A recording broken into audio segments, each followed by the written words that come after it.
परातीत आपण पीठ नेहमीच मळतो नाही का? ही पिठाची चाळणी आपली.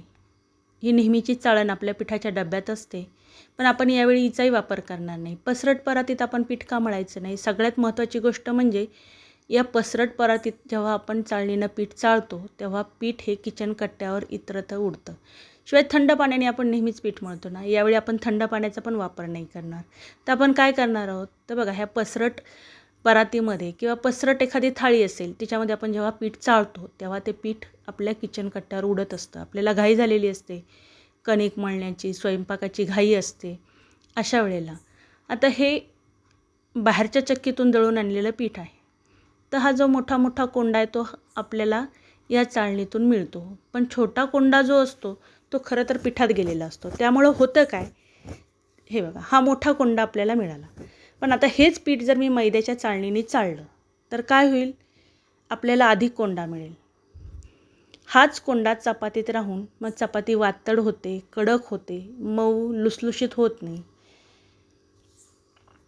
पीठ हे नेहमी मऊ लुसलुशीत चपातीसाठी अगदी बारीक दळून आणावं. त्याच्यात कोंडा नसावा. घरघंटीतनं दळलं तर साहजिकच पीठ छानच येतं म्हणा.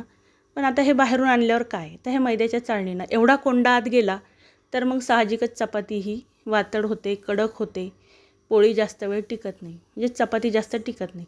आपण नेहमीच थंड पाणी वापरतो, त्यावेळेस थोडंसं कोमट पाण्यात बघूयात. आणि हे वाडगं आहे माझं मोठं खोलगट, याच्यामध्ये आपण ह्या मैद्याच्या चाळणीने पीठ चाळून बघूयात. काय होतं, पीठ जास्त उडत नाही आणि पीठही आपल्याला मऊ बारीक असं चाळून मिळतं. आता हे मी असं चाळलं. हे साधारण 1 वाटी 150 ते 160 ग्रॅम पीठ आहे एका वाटीमध्ये. 1 किलोचं प्रमाण इथं मी घेतलं आहे. 6 वाट्या मी पीठ घेतलं. आता ही वाटी अशीच दाबून खाली याच्यावरती अशी सरकून हाताने, जसं मी व्हिडिओत दाखवलं त्याप्रमाणे सरकून आपण पीठ चाळू शकतो. किंवा मग असं पीठ चाळलं तर पीठ इतरत्र उडत नाही आणि किचन कट्टाही खराब होत नाही. हे बघा, खाली कोंडा आहे. माझ्या एका हातामध्ये मोबाईल असल्यामुळे, मी व्हिडिओ शूट करत असल्यामुळे मला दुसरा हात लावता आला नाही त्याला. आता हे कोमट पाणी, कोमट म्हणजे कोमटच पाणी आहे, खूप गरम पाणी घ्यायचं नाही, नाहीतर चपात्या पुन्हा कडक होतात. ह्या खुसखुशीत चपात्या व्हाव्यात खरं तर, म्हणूनच हे कोमट पाणी वापरलं आहे. हे मीठ घेतलं आहे, एक छोटा चमचा मीठ घातलं आहे यामध्ये. 1 किलो पिठाला हे अर्धा लिटर पाणी अचूक माप आहे.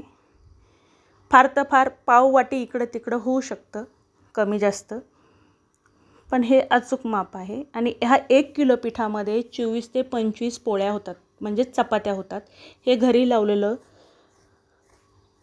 दही आहे, जे साईसकट दूध होतं त्यामध्ये विरजण घातलं होतं. तुपकट असं छान दही आहे, गोडसर, जेणेकरून आपल्या चपात्या अधिक मऊ लुसलुशीत होतील आणि पौष्टिक होतील.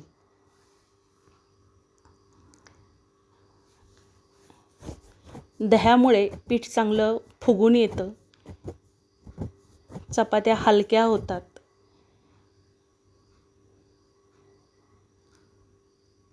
आणि छान होतात. हे साधारण 1 चमचाभर पाणी राहिले ते पण मी यात वापरणार आहे. पीठ योग्य सैलसर आहे, जास्त घट्ट नाही किंवा जास्त पातळ पीठ नाही. पातळ पीठ झालं तरी चपात्या वातड होतात. मग पीठ कितीही मऊ असू देत, पण चपात्या ह्या वातड होतात. कधीही पीठ जर पातळ झालं तर त्याला कोरडं पीठ टाकून घट्ट करून घेऊ नये. तसं केल्याने चपात्या चांगल्या होत नाहीत. म्हणून आधीच पिठामध्ये कणिक मळताना थोडं थोडं पाणी घालून मळावं.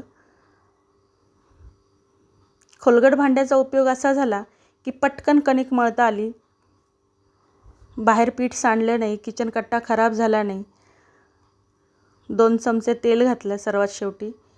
पीठ मळताना आधी घातलं नव्हतं, हे तेल घातलं आहे आणि याच्यात चांगलं तिंबून घेतलं. पुन्हा मुठी देऊन तिंबून घ्यायचं. तुम्ही पीठ जेवढं तिंबून घ्याल तेवढं छान चपात्या होतात, मऊ होतात, लुसलुशीत होतात.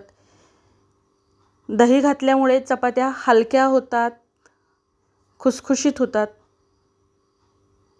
चवीलाही छान होतात आणि शिवाय त्या पौष्टिक असतात.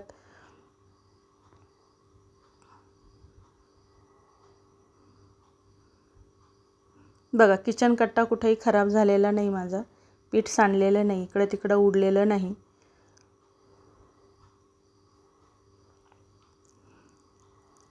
एक किलो पीठ सहज मळता आलं. परातीमध्ये पीठ मळताना, जास्त प्रमाणात पीठ मळताना पटकन पीठ मळल्या जात नाही. आहे ना छान सोपी पद्धत. भेटूयात पुढच्या भागात. धन्यवाद.